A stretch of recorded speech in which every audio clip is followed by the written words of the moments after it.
আমরা এই এক জীবনে কয়েকটা ফ্রেমে বন্দী হই,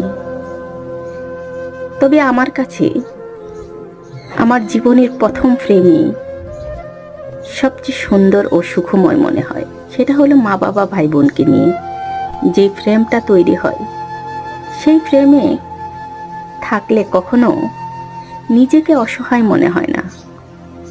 পৃথিবীটা যে এত কঠিন সেটা কখনো মনে হয় না। সেই ফ্রেমে অফুরন্ত ভালোবাসা থাকে, সেই ফ্রেমে বাঁচার ইচ্ছে জাগে, দু চোখ ভরা অনেক বেশি স্বপ্ন থাকে। পৃথিবীটা রঙিন মনে হয়।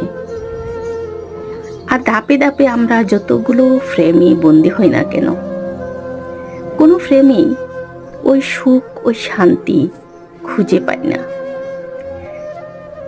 সবসময় একটা হতাশা ভিতরে কাজ করে।